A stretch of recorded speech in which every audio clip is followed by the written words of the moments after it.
Welcome to the Christian Business Concepts with your host, Harold Milby. Christian Business Concepts is dedicated to guiding companies and business owners in becoming effective, efficient, and successful through God's Word and godly principles. Now, here's your host, Harold Milby.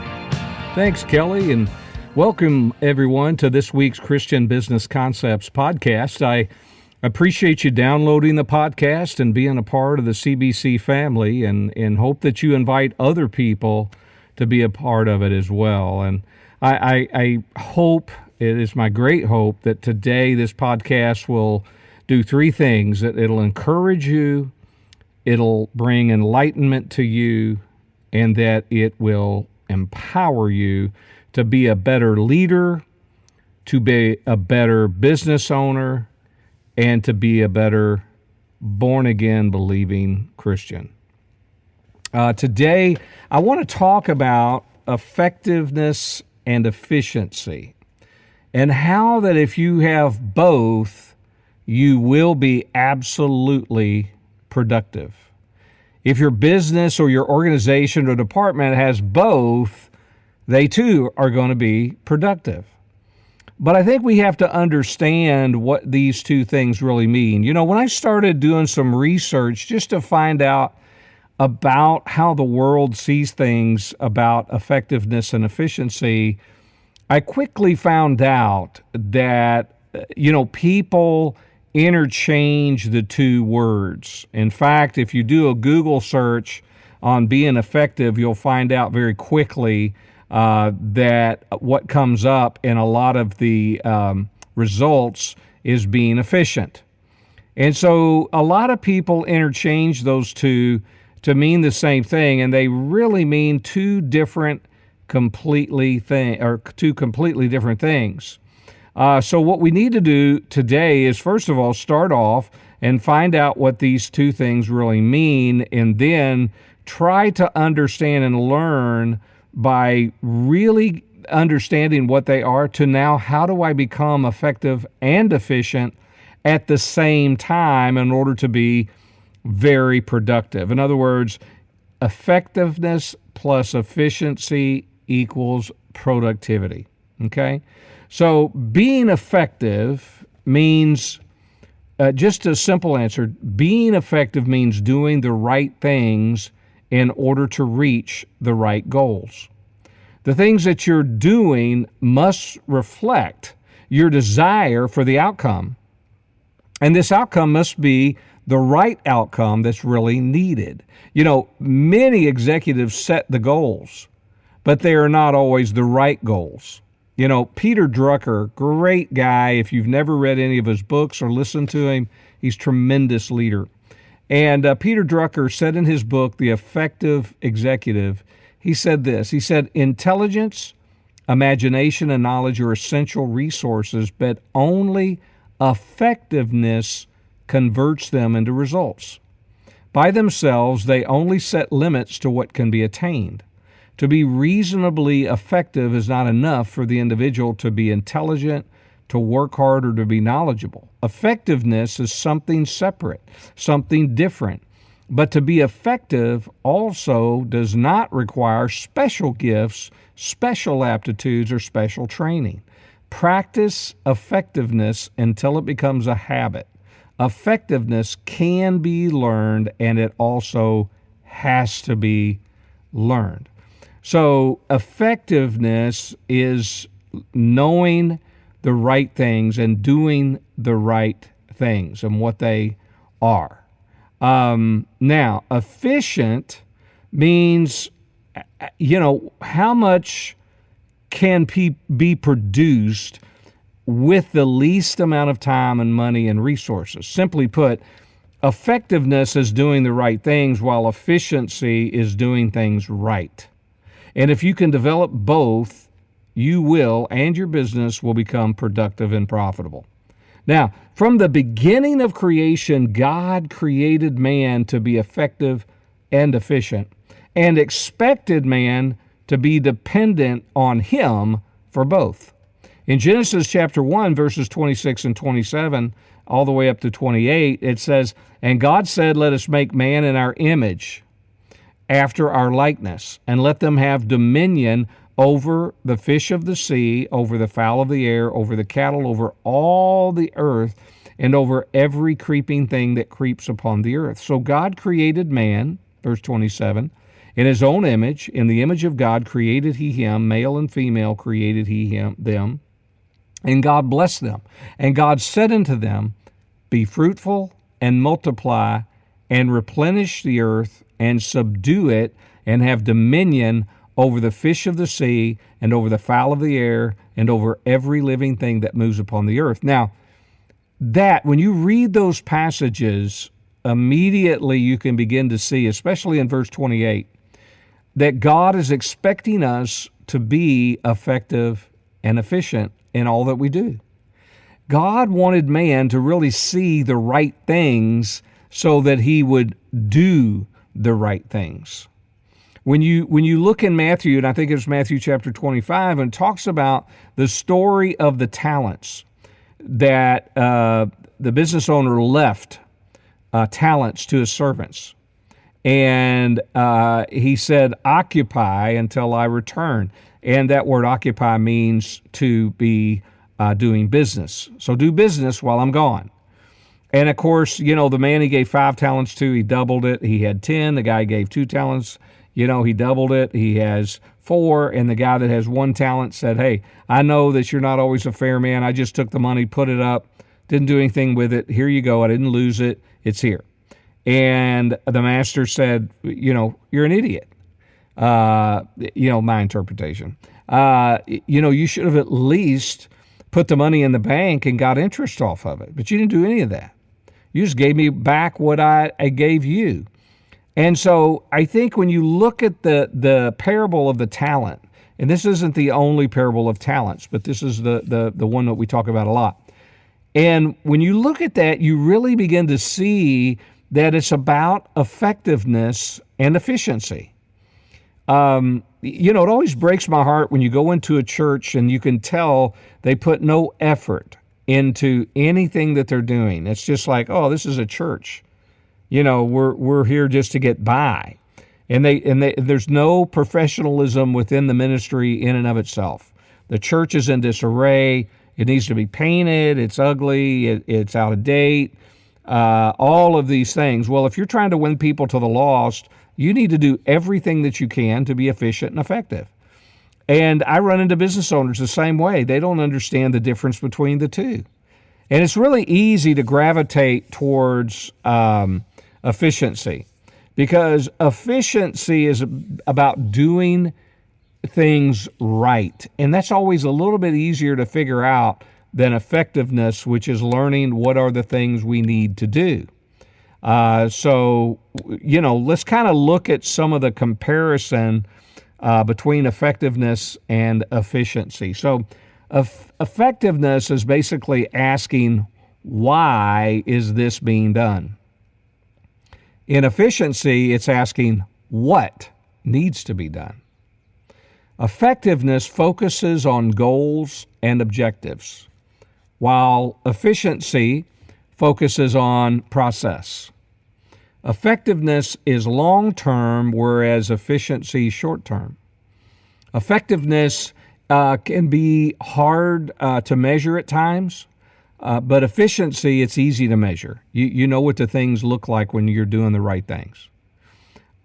Effectiveness requires vision, but efficiency requires a detailed analysis. Effectiveness is looking outward. In other words, what about market situations, competition, market trends, customer insights? It's looking outward, whereas efficiency is looking inward. Effectiveness formulates and creates a strategy, while efficiency implements the strategy. And effectiveness has short to-do lists, while efficiency has long to-do lists. So you kind of get an idea of the differences. I really want you to understand the difference between effectiveness and efficiency. I want you to understand the difference. And I hope that you see that. So let's kind of get into being effective. Because first of all, being effective can be learned. And it should be learned first. But most companies are more worried about their efficiencies than they are the effectiveness. And to me, I always say, they're trying to put the cart before the horse.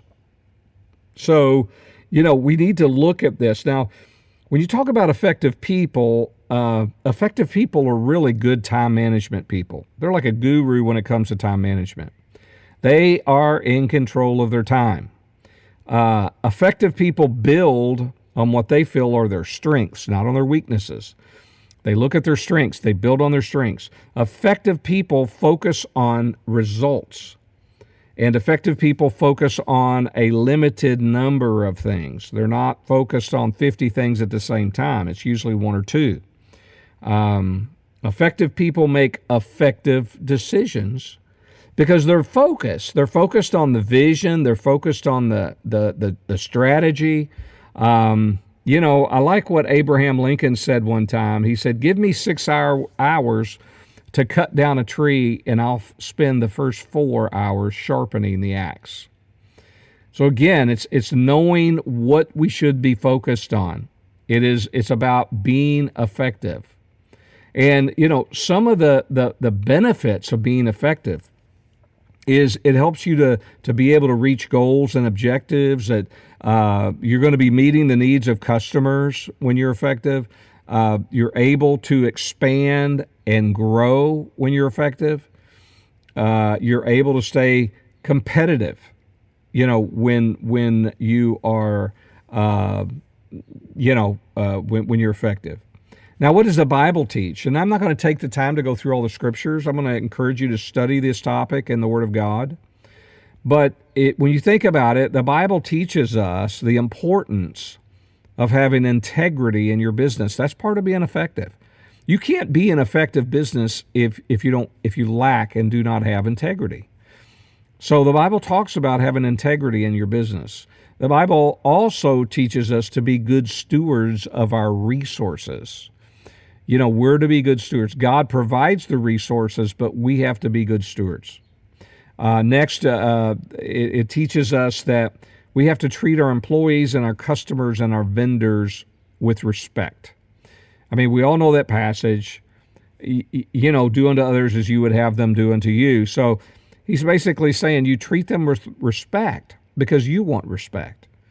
And so you treat those employees and customers and vendors with respect. The Bible also teaches us to be servant leaders. Now, I know the world has grabbed hold of that term. I don't think the world fully understands what it means and the depth of it.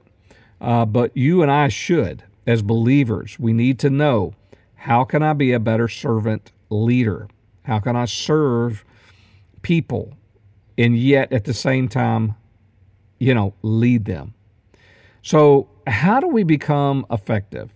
How do we become effective? Well, first, we have to be able to set clear and definable goals and strategies and objectives. If you can't do that, you can't even get started being effective.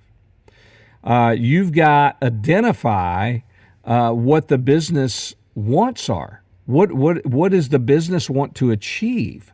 What are you trying to accomplish? That's part of your vision. So you have to set these clear, definable goals. Then you have to develop some kind of a strategic plan that gets you to these definable goals and strategies. You have to develop a strategic plan. You've got to identify the resources that you need and the steps that you got to take, right? So you got to focus on the customer's needs. You have to identify and develop the products and services that are needed to meet those needs. And then you got to build a strong team. You have to hire and develop people who have some skills, that are motivated, and that are committed. If you don't have these basic qualities in somebody you're looking to hire as a team member, don't waste your time. If they're skilled and motivated but they're not committed, or if they're skilled and committed but they're not motivated, or maybe they're motivated and committed but they're not skilled, you need all three of these. And then if you're going to be effective, you've got to measure the performance of your key people and make adjustments as needed, but you have to measure the performance. Are you getting there? That's why it's so critical and important to have a vision and mission statement, because if you can look and measure performance and see, are we hitting that mark? Are we doing what we have a vision to be? Are we getting there? And if you say no, then you got to go back and make some adjustments. The other thing that a true effective leader does is they encourage innovation. They encourage innovation. And then lastly, an effective leader has good internal communication. There's a lot of companies who struggle with this. They don't communicate very well. I've been a part of those companies. It's horrible. You find out things through channels that you shouldn't find out.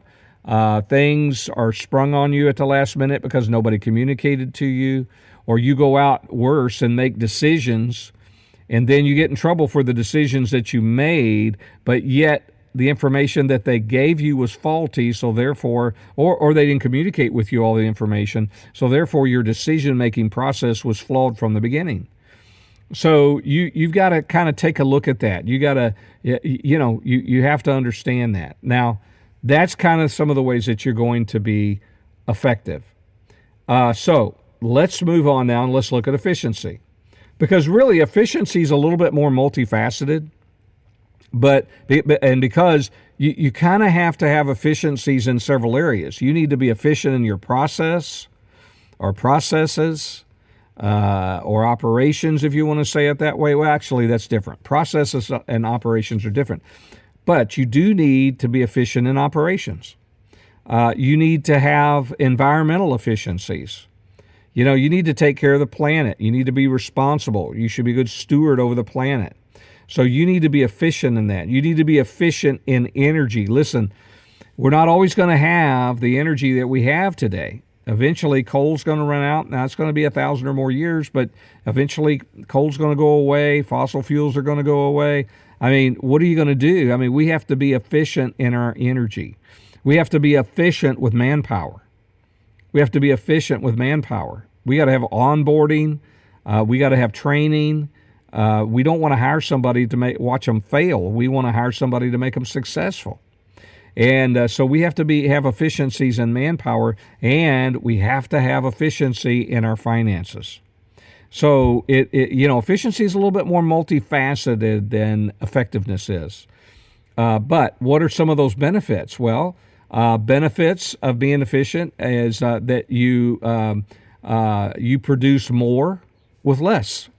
You produce more with less money. You produce more with less people. You produce more with less resources. You just produce more. Another benefit is you can quickly offer lower prices and yet maintain profitability because you're more efficient. You can also respond quickly to market changes. That kind of helps you stay ahead of the competition, right? And then you can also provide better and more consistent customer service. That should be a big, big part of everything that you do.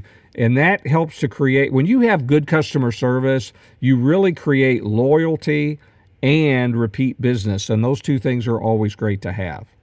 So those are some of the benefits of efficiency. But what does the Bible teach us about efficiency? Well, it says to us we are to be diligent and disciplined in our work.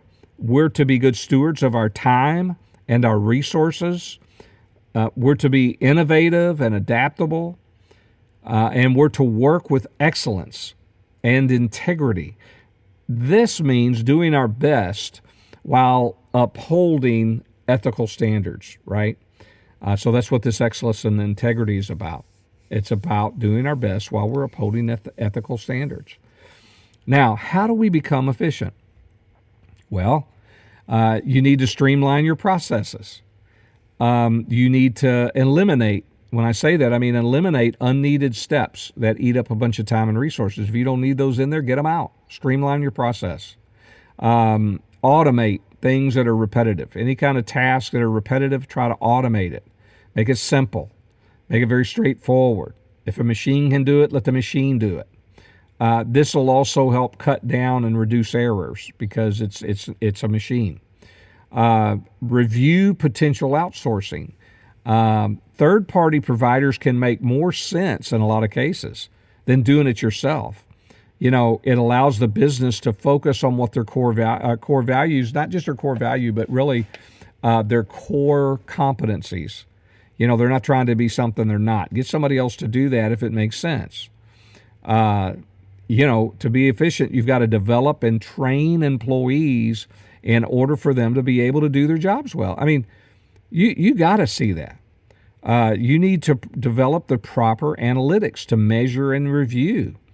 It's not just about measuring and reviewing. It's about making sure that you've chosen the right things to measure and review.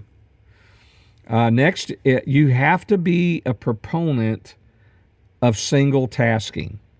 What do I mean by that? I mean, focus on one thing at a time when you're talking about trying to figure out a way to be more efficient. You can't try to do that with 5 or 6 different things. You got to focus on one thing at a time. And I like what Warren Buffett said once. He said, no matter how great the talent or efforts, some things just take time. You can't produce a baby in 1 month by getting 9 women pregnant. So I just thought that was kind of humorous, but you got to be a proponent to single tasking. I know that multitasking it can be an important thing, but you have to look at it as a leader from that standpoint. You have to be a single task person. Get it done, move on, right? So the next thing is you got to focus on being productive and not just being busy. There's a lot of people who go and get busy, but they're not being very productive. So you got to focus on the productivity. Next, you've got to let go of the idea of perfection and control. Listen, nobody's perfect. Nobody's going to be perfect. No product is perfect. No situation is perfect. Now, you may feel like you can get pretty close to it, but there's no such thing as perfection. Get over it, right? Just figure it out. Let go of the idea that you don't have to worry about resources. You've got to have resources. You've got to build a resource management plan so that you make sure that you have the resources that you need. This is just part of being efficient. Next, you've got to utilize some type of task management software like HubSpot or Oracle, Asana, or Trello. These are all great software tools to help you manage your tasks. Next, you've got to promote open communication. That is a must.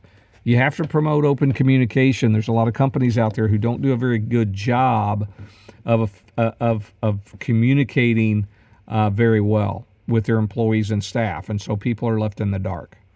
Vance Havner, he said once, our efficiency without God's sufficiency is only a deficiency. Let me say it again. Our efficiency without God's sufficiency is only a deficiency. And I believe that's true. I think we have to understand that God is the one that is helping us be effective and efficient. To develop both, you're going to have to make sure that you're developing these processes and understand why. What the vision and end results need to be. Give them the why. You've got to focus on that communication and let them know why they're doing something. What is that vision? What is the end result so they understand it? Connect the people to the goals. Connect the people who are being, in charge of the efficiencies. Make sure you connect them with the goal. You got to share the details. Now, if, when you look at this, if you have high efficiency and low effectiveness, then your employees are going to get through the task very quickly, but no regard for quality. It's about quantity over quality in this scenario. Then if you reverse it and you have high effectiveness and low efficiency, then the employees are producing what the customer needs by delivering a high-quality product, but it's costing too much in resources, and it limits your profitability. So if you're going to err, you want to err on the side of high effectiveness and low efficiency. That's the one that if you're going to strive after that one, because it's better to do the right things with less efficiency than to do the wrong thing very efficiently, right? You can learn to do things better as you go along, but don't let the tail wag the dog. Don't let yourself say, well, we're really efficient, we're just not very effective. Now, you need the effectiveness on the front end. And then you can learn to be better in your efficiencies, to make it a smoother, a better run company with more profits. Again, in The Effective Executive by Peter Drucker, he says, there is nothing so useless as doing efficiently that which should not be done at all. Boy, what a great statement. So to have both, you're going to have to learn to measure what really matters. In today's world, we're bombarded. I mean, literally bombarded with data and metrics. But just because we can measure everything doesn't mean we need to measure everything. Psalms 90:12 says, so teach us to number our days, that we may apply our hearts unto wisdom. We need to apply ourselves to wisdom so that we can be both efficient and effective in order to bring great production. But you've got to learn what data and metrics that you need to utilize in order to make sure that you're hitting your mark, right? You got to make sure that you do that. You got to, if you're going to balance those two, it's going to require a five-pronged approach. First, you've got to develop a plan and a strategy that comes from identifying and defining your company's primary objectives and goals. And then you got to create a way to get there. Right? You've got to develop KPIs. KPIs, just key performance indicators. You have to know what data to track based upon how it lines up with your objectives and goals, and see if you're hitting the mark. And then you got to follow through. That's the prong number 3. Follow through. Give your team the power and the tools they need, just like real-time data. Get it to them quick. To get the job done. You got to give them the power and the tools to get the work done. So you got to follow through. Number 4, you've got to continue regular training and education with all of your employees. You got to, at number 5, you've got to develop strong communication channels up and down the leadership chain, from and to. Don't settle for anything less when it comes to strong communication. I cannot emphasize that enough. 1 Corinthians 9:24-27 says, know ye not that they which run in a race run all, but one receives the prize. So run that you may obtain. And every man that strives for the mastery is temperate in all things. Now they do it to obtain a corruptible crown, but we an incorruptible. I therefore so run, not as uncertainty. So fight I, not as one that beats the air. But I keep under my body and bring it into subjection, lest that by any means, when I have preached to others, I myself should be a castaway. Now, when you read those passages, it really talks about, being efficient and effective together as a believer, as a business owner, as a department head, as the head of an organization. So it's my heart's desire that you'll choose to learn and grow and develop in order for your business to have a balance of being effective and being efficient. That's my heart's desire for you. And I believe that you can. I really do. I have faith in you. You listen to this podcast. You're trying to grow as a leader, as a business owner, as a leader. So I believe in you. Even sometimes when you don't, I believe in you, and I believe that you can accomplish this.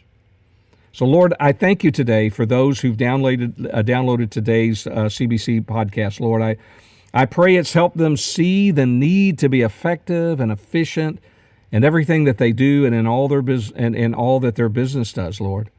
I pray that they find true godly success through these concepts, Lord, in Jesus' name. Amen. Well, that's all the time we have for today. Be sure to share this podcast with a co-worker, your pastor, or anybody else that you think would benefit. Until next time, remember, Jesus is Lord, and He wants you blessed.